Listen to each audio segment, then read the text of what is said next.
Hi, my name is Lavanya, and this is my Can I Have It All story. So, entrepreneurial journey, to be honest, this is my second startup. The first one, this is the first time though I'm making a product. I co-founded a boutique design thinking agency that continues to run, that I've handed over and left to do Speakeasy Spirits full time. Yeah, that's basically a service business. Like we had clients like Facebook and WhatsApp and Swiggy and Tata and Godrej and a bunch of clients like that. Design thinking is about bridging the gap between consumer insight and brand strategy, and that's the kind of work that we were doing for brands like this. It's a brief based, it's a project based industry, but I had this burning sort of desire to create something real in the world. I've spent my entire career from advertising to insights to marketing to brand strategy. I've spent my entire career telling other companies what to do, how to make things for people. And I just really wanted to make something of my own and put something real out there in the world. And that's the desire that has been there for a while, but I honestly can't tell you that this is who I always wanted to be, or this is what I always wanted to do. Like, I come from a very middle class service background. So it was all about security and salary and, working and living abroad, which is what I was doing. Like, I lived in Singapore for 11 years, London for a year. Never really thought of myself as an entrepreneur, more like your standard corporate track. And something changed along the way. Like, for one, I moved back to India, and there is almost 8-9 years ago now, and there is this spirit over here that is hard to ignore, a startup spirit that's hard to ignore. And gin happened, honestly, at an intersection of passion and business. So Anjali and I, my co-founder and I, we went to college together in Singapore. We've known each other since we were 17, 18 years old. We've been, we would have known each other for 20 years next year. I mean, we've been drinking gin since then. Hers and my careers went on very different trajectories after graduation. Like, I went on to advertising, insights, branding, like I said. She went on to finance, product management, private equity, etc. And very complementing skill sets. She left Singapore well before I did, but we've stayed in touch. Like, at least once a year we would meet, we would plan a holiday somewhere together. That's basically what we did for several years, is travel together. And both of us were really into food and beverages, like hardcore foodies, and our entire destinations, itinerary, everything would be planned around food and drinks. And gin was always a big part of the story. Gin is where our tastes in alcohol as well intersect. The one spirit that both of us are very, very, very fond of. And she moved to London just as I left London and moved back to India, and the gin revolution was I guess it was peaking in Europe at that time. And she had this crazy idea. She was like, look, every bar you go into in London, there's like a few hundred gins, and there's nothing much happening in India.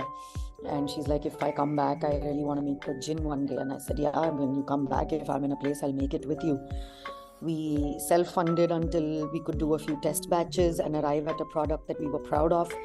Went out into the market, got a round of pre-revenue funding last year, and we launched our first batch just under 1 year, like by end of December, beginning of January last year is when Matinee, Speakeasy is the name of the company. The gin is Matinee Indian Craft Gin. It hit shelves in Goa in late December, early January of last year. It's not just alcobev. The world is male dominated, and it's not something that I'm not used to. My entire career of 18, 19 years now, every room women have been in a minority. Every boardroom I've been in, women have been in the minority. And unfortunately, like in the professional, organized business world, I have faced enough sexism, I have faced enough discrimination, and the journey in there is also very strange. It's like the more senior you get, the more time you spend in your career, the more you get surrounded by men. Like there is a drop-off curve with women that happens somewhere, and I've not quite managed to put my finger on it. But what I can tell is that I might have started my career in a room with like 3 women and 10 men, but then eventually, somewhere around year 14 or something, it becomes 10 men and me, or 10 men and me plus one, like at most. So it's not Alcobev, it's the world. And hopefully, obviously that's on a shifting path, but I don't think that any dramatic significant changes are going to happen in our lifetimes, to be really honest with you. But incremental changes are just as important as exponential ones, and they must be acknowledged for sure. Has it been a roadblock? Yes and no. I think the challenge I'm facing here, other than casual microaggressions and sexism that is a part of daily life, is that this is an industry where I'm building a team of women as well. Not consciously, I'm hiring the right profiles as they come along, but I'm making sure that my shortlisting includes both genders, so that there's equal opportunity, and then it's always the best candidate that gets hired. But a couple of concerns that I do have is, as a founder, I've had to work very hard to get taken seriously, and to help people understand that I do actually know what I'm doing, even if I've never made alcohol before. I actually have a skill set, 15 years, 18 years of experience doesn't mean that there's nothing that's transferable. There's a lot that's transferable, just being a professional, right? For my team, I do worry about safety. This industry doesn't have the same kind of structures and systems that some of us are used to from previous avatars and previous careers. So I need to make sure that when my women are out on the field, when they're interacting with people, when they're attending events late at nights, when they're surrounded by people consuming alcohol, that we set up a company culture of respect, accountability, responsibility, and ensure that we support them in maintaining all of that and their safety. Those are some concerns that I do keep working on. Since I have, it was also pointed out to us last year in the course of an interview, we never realized it, but we are India's first women-founded gin brand. There are like 25 plus out there now, but we are the only ones run by, where both founders are women. And I believe so far we are the only. I don't know how long that will remain true. I hope not long. I mean, I keep hearing about more women wanting to enter this domain, and I speak to a lot of friends of friends, and I do everything I can to encourage them. But right now, we are the first and only women-founded gin brand in the country. So that kind of, along with that realization came this feeling of responsibility towards my team, but also towards my customers. So I've been collaborating with bars in Goa, and I intend to do the same thing when we launch in Karnataka in the new year. I've been collaborating on creating safe spaces for women to party. So we've selected and shortlisted a bunch of top bars in the north of Goa, which is where most of the peak season partying happens. And we have gone around, our team has gone around, personally trained over 100 staff at these bars on the Angel Shot.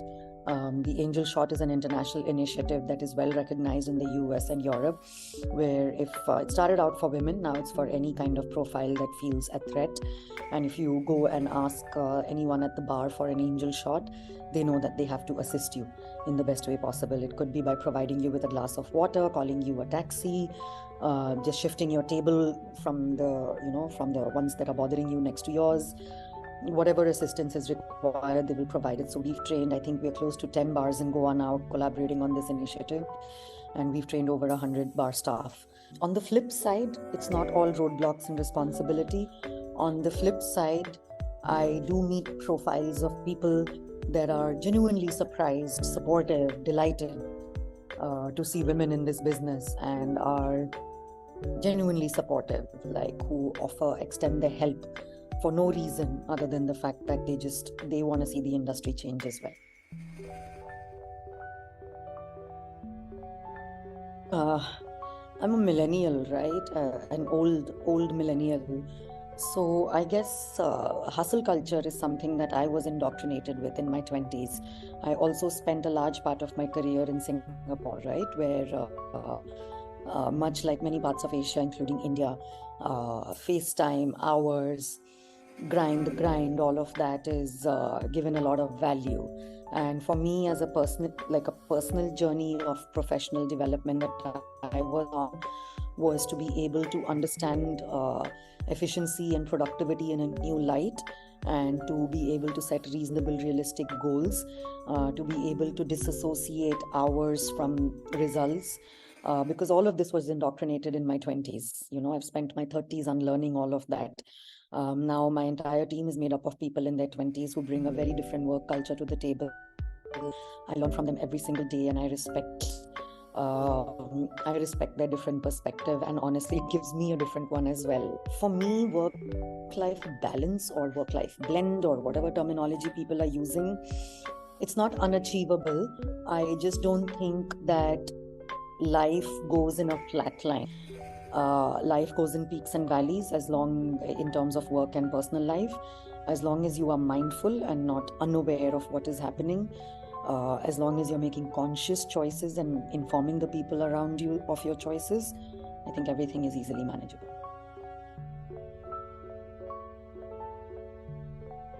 I'm gonna just say it like I feel it. I think what companies got right is the intention. Almost every execution I've come across is incorrect. It's great that, like I said, I'm going to tell it like I feel it.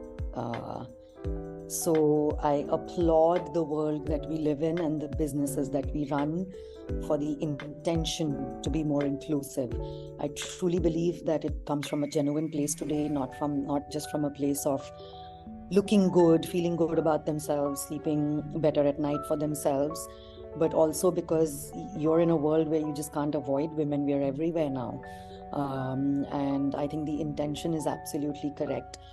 But I just feel like there's still a lot of things that companies are getting wrong, like from infrastructurally providing for bathrooms. My first office in India didn't have dustbins in the women's bathroom. I had to go make a written request to the facilities manager, who was obviously a man and hadn't thought about the fact that women's bathrooms need dustbins,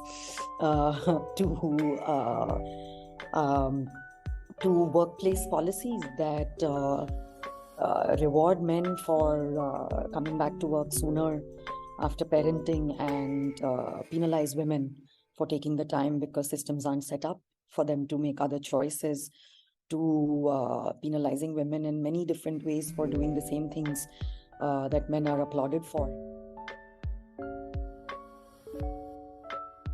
The narrative of entrepreneurship in India has been focused around the 20-something mild genius who had a brainwave and made it come to life, and there's no life stage for it. There's no right way to do it, and you're not born for it necessarily. Like, you can do it if you put your mind to it. If you genuinely believe in something and you want to make something, create something, you can do it. Like, I started this company in my mid-30s. So yeah, I just don't believe that there is an age or a life stage or a dramatic decision-making point to entrepreneurship.